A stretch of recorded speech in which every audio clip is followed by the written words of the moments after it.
ஆண்டவர் நமக்கு ஒரு அற்புத நட்சத்திரத்தை கொடுத்து நம்மளை நடத்திக்கிட்டே இருப்பாரு, நம்மளோட பேசிக்கொண்டே இருப்பாரு. திடீர்னு நம்ம என்ன செய்வோம்னா ஸ்விட்ச் ஆஃப் ஆயிட்டு என்ன செஞ்சிருவோம், மாம்சத்துல இறங்கிருவோம். மாம்சத்துல இறங்கும் போது தான் பிரச்சனையே வரும். அந்த மாதிரி தான் இந்த 3 சாஸ்திரிகள் என்ன செஞ்சிட்டாங்க, ஒழுங்கா தூர தேசத்துல இருந்து எருசலேம் வரைக்கும் வந்துட்டாங்க. வந்தவங்க அவங்க மென்டல் திங்கிங் என்னன்னா, எருசலேம்ல ராஜாவினுடைய நட்சத்திரம். சோ ராஜானா எங்க பிறப்பாரு, அரண்மனையில தான் பிறப்பார். நட்சத்திரத்தை விட்டுருவோம், நம்ம போவோம், அரண்மனையை தேடி போவோம். போய் அங்க என்ன செஞ்சிட்டாங்க, இயேசுவை மாட்டி விட்டுட்டாங்க. ராஜா பிறந்திருக்கிறாருன்னு சொன்ன உடனே ஏரோதுக்கு என்ன வந்துருச்சு, இன்செக்யூரிட்டி வந்துருச்சு.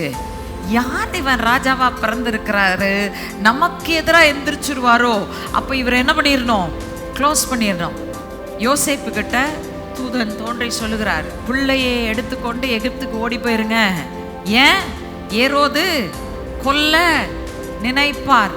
அந்த பாலகன் பிறந்தார் என்று சொல்லும்போது எதை குறிக்கிறது என்று சொன்னால், இயேசு கிறிஸ்துவனுடைய மனித தன்மையை அது குறிக்கிறது. இன்னைக்கு நம்ம ஆராதிக்கிற இயேசு குழந்தை இயேசு அல்ல. அவர் குழந்தையாய் இந்த உலகத்திற்குள் வந்திருக்கலாம், பாலகனாய் பிறந்திருக்கலாம். ஆனால் அவருடைய பிறப்பின் செய்தி சொல்லப்படும் போதே அவருடைய முடிவும் சொல்லப்பட்டிருக்கிறது.